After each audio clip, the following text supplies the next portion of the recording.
It was the year 1932, and Australia was facing an unusual problem. Farmers in Western Australia were under siege, not by a drought, not by locusts, but by emus, large, fast-running birds that seemed unstoppable.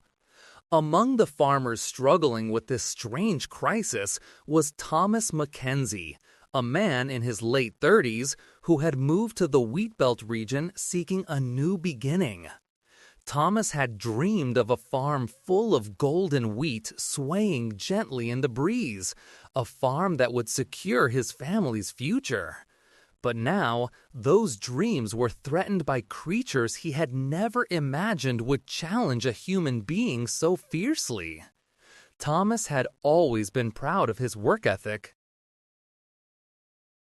Then, someone mentioned a solution that seemed almost unbelievable. The government had sent soldiers armed with machine guns to control the emu population. Thomas nearly laughed out loud. Soldiers? Machine guns on birds? It sounded like something from a comic book. But the seriousness of the farmers' faces made him realize this was no joke. Soon, Thomas found himself volunteering to help. The government had dispatched a small group of soldiers led by Major Meredith, a determined officer who believed that with strategy and firepower, the emus could be reduced in number. Thomas joined the operation with a mix of hope and skepticism. He had never held a weapon in his life, yet now he stood on his farm watching hundreds of emus roaming freely in the distance. The wind carried the birds' strange, loud calls, which seemed to mock the humans who dared challenge them. The first attempt began early one morning. Thomas, Major Meredith, and the soldiers positioned themselves along a dirt track, their machine guns ready.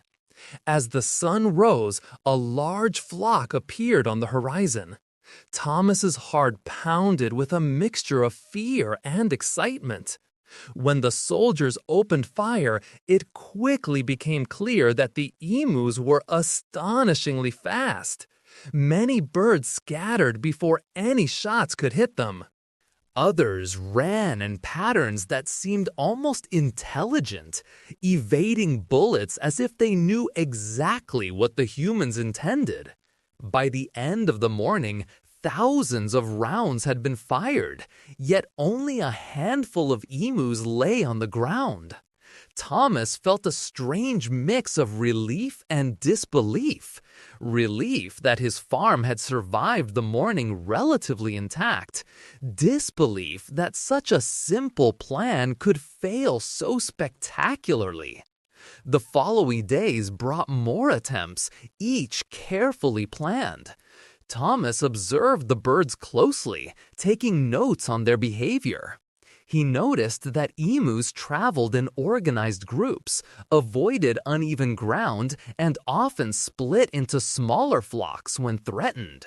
Thomas began to understand that the birds were not mindless pests, but highly adaptable creatures.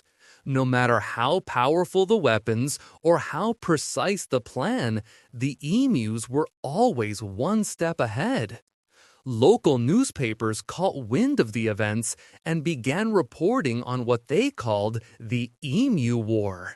Headlines ranged from the humorous to the incredulous.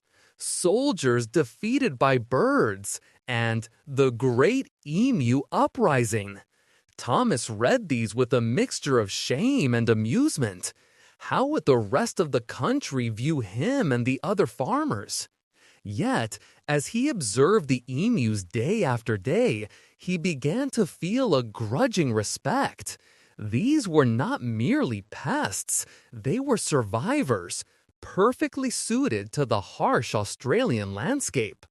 Their resilience forced humans to rethink the simple belief that every problem could be solved with strength or technology.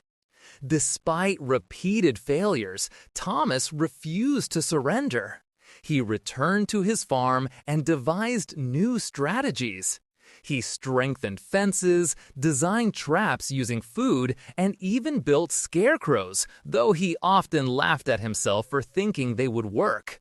Slowly, he began to realize that brute force was not the solution. The emus were too clever and too numerous. If he wanted to protect his farm, he needed to work with nature, not against it. Thomas started experimenting with alternative methods. He planted sections of his farm with crops that the emus did not prefer.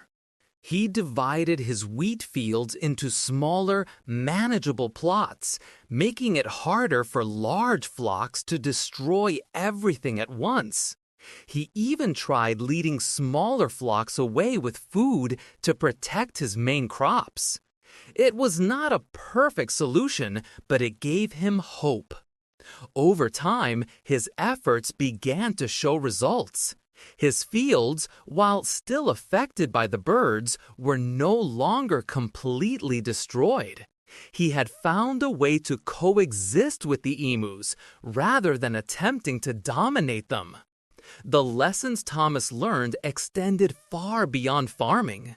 He realized that patience, observation, and adaptation were far more valuable than force. He shared his knowledge with other farmers, helping them understand that survival required clever thinking, not just weapons. The emus, he concluded, were teachers in their own right, reminding humans of the importance of respect for nature and the need to find harmony with the world around them. Years later, Thomas would tell his grandchildren about the time he had fought a war with birds. He described the emus as majestic and resilient, creatures that could outsmart trained soldiers with machine guns.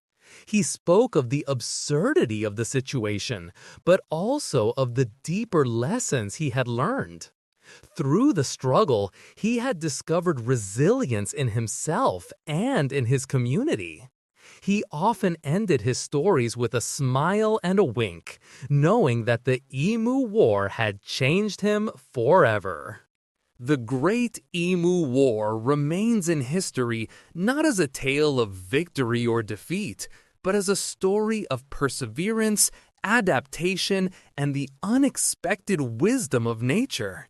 The soldiers may have failed in their mission, and the emus may have continued roaming the wheat belt freely, but Thomas had won something far more important: understanding, respect, and the farm that survived against all odds.